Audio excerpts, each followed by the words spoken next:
Dan kini kita beralih ke kabar kinerja korporasi terkini dalam Earnings Central.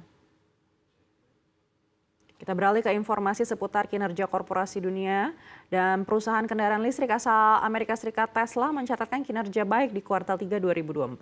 Investor langsung memburu saham Tesla hingga melonjak 17% Kamis kemarin. Pendapatan perusahaan Elon Musk ini naik 8% secara kuartalan dan membukukan keuntungan yang mencapai 739 juta dolar Amerika Serikat. Dari penjualan otomotif, pendapatan Tesla naik 2% secara year on year. Sedangkan pendapatan gudang dan layanan energi generator melesat hingga 52%.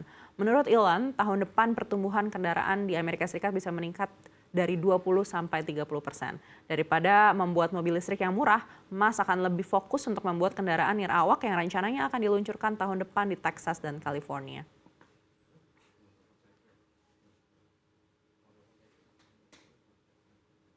Di tengah efisiensi yang terjadi di bank-bank global, Bank Inggris Barclays justru mencatatkan kinerja terbaik selama 9 tahun terakhir.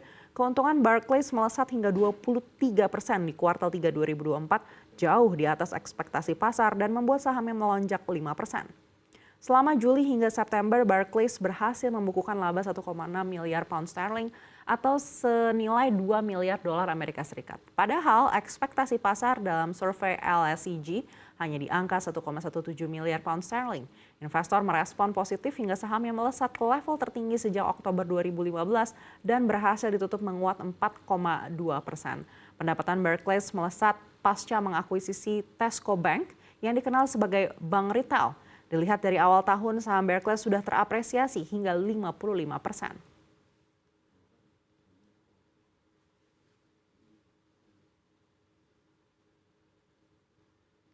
Dari Korea Selatan, Hyundai Motor mencatatkan perlambatan dan stagnansi di 7%. Akibatnya saham Hyundai melemah hingga 5%.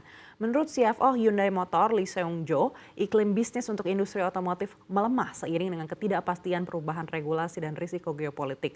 Di kuartal 3 tahun ini, Hyundai Motor hanya mampu membukukan keuntungan operasional hingga 3,6 triliun won atau 2,6 miliar dolar Amerika Serikat. Padahal di periode yang sama tahun sebelumnya keuntungan mencapai 3,8 triliun won.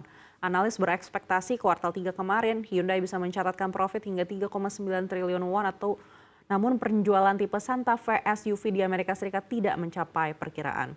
Di tengah perlambatan, Hyundai tetap akan melakukan IPO di pasar India untuk menangkap peluang melawan mobil-mobil asal negeri Bollywood tersebut.